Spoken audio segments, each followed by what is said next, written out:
Hey everyone, Sable here, and today I have a bit of a different kind of style for you. I've got something really cool to show you. I need to preface this with some background information here so it kind of makes sense. Over the past couple of months, oh my god, he's screaming. Okay. Anyway, over the past couple of months, I have gotten the opportunity to know some really great people in the Ghoulies Discord server. If you don't know what that is, I'll put the invite link on screen right now.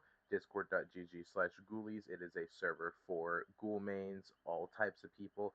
It's some of the probably the most incredible people I've ever met in the Dead by Daylight space in general. I've been learning ghoul these past 2 or 3 months, and I've been specializing in one thing that I kind of want to share with the world because it's unique and I don't believe like a guide has ever been made on it. So today, as you've probably seen from the title, we are going to be discussing space Kaneki and sky Kaneki a little bit, but this is mainly focusing on space and the mechanics behind it. Now, disclaimer, I'm only going to show you one space Kaneki spot. Because of the nature of space Kaneki, it is liable to get patched out at any moment. Any hotfix could put an invisible wall somewhere we don't want it to be. So I will show you the mechanics behind it, the fundamentals you need. I will show you one spot, and then I will leave the rest up to your imagination. Anywhere can be a space Kaneki spot, you know? I mean, at least if your imagination plays it right. Alright. So we are on RPD. Oh, I have 40 ping. Oh, that's beautiful. Okay, okay, okay. Perfect opportunity to start teaching. Okay. So what we kind of want to understand first about space school in general is we want to practice a good bit of fundamentals here. So I'm assuming if you clicked on this video, you already know how Ghoul works. You've already played him a little bit. I don't imagine like non-Ghoul players are finding this video across their feed or anywhere I post it. So you click to leave, you get it. Oh, and also we've got my amazing best friend helping me out here. Thank you very much, Strayed. You should go follow her on Twitter. She posts amazing, incredible art. So, oh, I forgot to. I was rambling. Okay, so we're first going to explain side bumps. Now, this is instrumental to our second fundamental, side bumps into the next one. So I'll explain side bumps first. Side bumps happen when you go to leap, you aim your Kagane in front of you, and you have a wall next to you. So in order to side bump, you need to be holding your movement key in the direction of the wall. On console, it would be holding your stick kind of forward, but also mostly in the direction of the wall. So you see how I'm gliding forward, like just ever so slightly. Like you see, if you can notice that, I'm gliding forward ever so slightly. And if I click the leap while I'm doing this, I will do what's called a side bump. And that means it basically stops my leap in place. Now you wonder, why do I need side bumps? This just loses me distance, does it not? It's because this combos into our next fundamental that you will use even in public matches, even outside of Space Kaneki, that I can demonstrate here. It is called the slingshot. Slingshot works by essentially clicking your second leap before the game recognizes you finished your first one. This, in terms of like the coding of the game, tells the game that you didn't actually finish your first leap correctly or you got no distance, so it mistakenly awards you with extra momentum and distance. As such, I will demonstrate a side bump into a slingshot. This is kind of the fundamental we will need. There we go.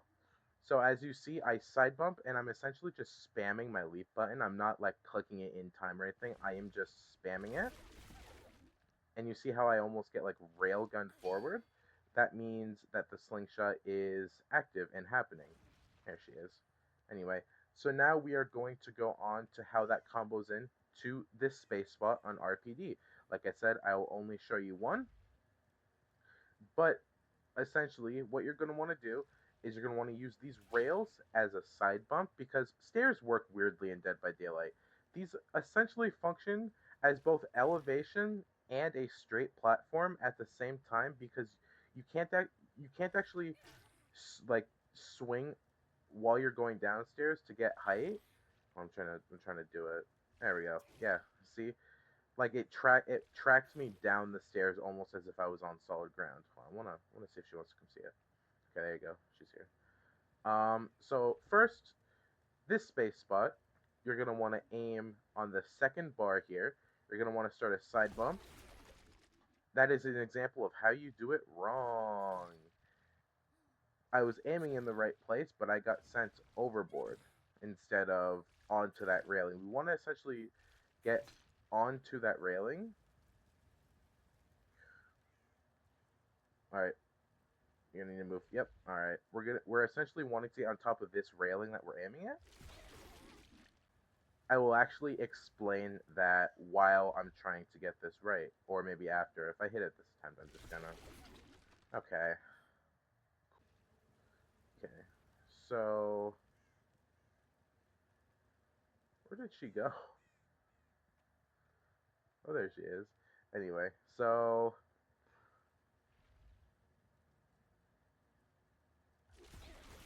there we go. Okay. Now that we're on top of this railing, you do not want to land in here. If you go in here, this is a soft lock. There's a giant invisible wall that reaches up all the way to that helicopter blade. So if you get into this box, you were just fucked. There is no way for you to get out. So once we're on this railing, via the method shown, it's a little bit risky. There's a couple other people, Schwabbles and Cut, that have more reliable ways to get up here. But this is the way I use just because it's faster and it's easier to line up. And it's riskier, but these are the risks we take. So once you're on this railing, you're gonna want to like go down to this corner. You can lunge into the corner if you want. You just want to make sure you are like firmly in this corner. And what we're gonna do is we're gonna use the same side bump and slingshot like logic here. And you see how I'm gliding forward. I'm setting up that side bump. You want to be aiming about like there's an upside down T on this brick right here. You want to be aiming about right here. And if you side bump and slingshot correctly, you get the space spot. And now there's a couple of different kinds of momentum you can get here, and I will try to see. My best friend doesn't really know Space Connicus. This is really flashy to her. Hold on, I wonder if I can like. I'm gonna try to demonstrate something else. If I don't get it, I'm not going to. I'm not gonna ponder on it. But I want her to stay. I want her to stand down there. All right, so I'm gonna demonstrate another kind of momentum. Hopefully, if I can get it. I'm on 40 ping, which is amazing for me. So I'm going to try it. Essentially, you can get onto these rooftops, and it is super cool. So now that I've shown you guys the space spot, I'm going to tell you two other fundamental things now that you've seen it. So, as you've heard me say multiple times throughout the video, I have a huge focus on my ping. Not just because it makes Kaneki feel good, but because this number right here is instrumental to the way Space Kaneki works. Ping is the time between you clicking your leap and the server recognizing you clicked the leap. The higher the ping, the more spaced out that's going to be. Now, obviously, if we're talking about slingshotting, which is clicking leaps super fast, you just cannot slingshot at high ping because the server takes too much time to recognize your leaps. So this means that if you are at too high of a ping, you just cannot do Space Ghoul at all, which is really unfortunate, but that's kind of how it rolls. Also, another very fundamental thing that I can show you here is your FPS. You either want to have it set at 50 or 60, 60 being the max. Now, this isn't something I know exactly why. If you want to know why, you can hit up Schwabbles in the Ghoulies Discord server. Again, the link was posted at the beginning of the video. If you're a Ghoul main looking to learn more about cutoffs velocity slides, I would definitely recommend it. But it has to do with something with like the frames refreshing and the amount of frames the game processes. And at 120, it processes too many frames and it corrects you. I believe that's what it is. I could be wrong, but that's kind of the only part about Space School that I don't really have a solid understanding of. So something I'll talk about with side bumps is your angle makes all the difference. This is a like a common troubleshooting thing. If you're not getting the side bump, it might be because your angle is at too much of an extreme. So if I'm looking straight, side bump, like 100% of the time. And if I try to do it while looking this way, like let's say about here, I don't side bump. And that's because your angle needs to be a bit tighter towards the center of your screen. And also you need to be lined up with the wall. The reason why you can't aim like this is because the wall will not stop your bump if it is too far behind you. Now you'll hear older ghouls, especially space ghouls, again the aforementioned schwabbles and cuts, like talk about this thing called back bumps. You used to be able to do essentially side bumps, but from the back. Like if there was something at your back and you held S, it would block your momentum the same way a side bump would, but they patched that out a good bit ago, sadly. Um, I'm gonna come see if my duo here will follow me, because I want to showcase a second spot that's just a little bit more fun. Yep. All right. We're gonna go over duo spots. Now these aren't as liable to be patched because they don't they don't really. Yep. Okay. These aren't as liable to be patched because behavior usually patches the ones that are either solo or actually do something. But this is a more fun one, I think. This has the possibility to fling you all the way to the other side of RPD, and this is basically using the survivor's hitbox as a sort of wedge or ramp. And in this situation, I believe it's more of a ramp than a wedge. Uh, can't I could be wrong on that. Yep, see? And now I'm over on top of the library. This is probably one of my favorite space spots because you can like see down into the main area on RPD. You can see through the windows.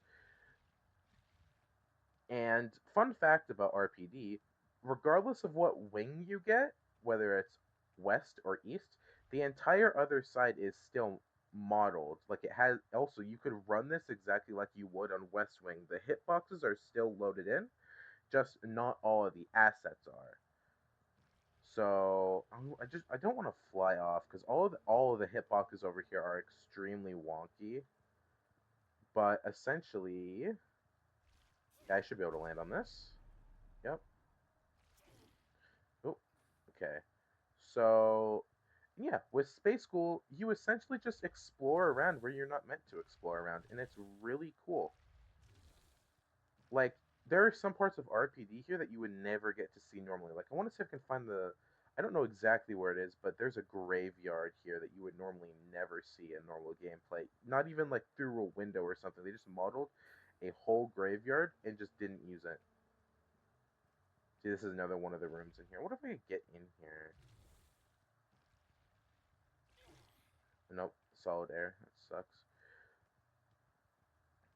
But yeah, I will end this video on Space School on the note that this is all up to your creativity. I have shown you one spot, I have explained the mechanics, the requirements, and now I urge you to be creative with it. There is only one map that does not yet have a space spot. I'm not going to tell you which map because that's the one I am trying to solve currently. I want to be the one to solve that. But doesn't mean it's not possible for someone else to. And even if someone else does before me, I'll be so happy it's finally done. So, yeah, pretty much. I'll see you guys later. Cheers.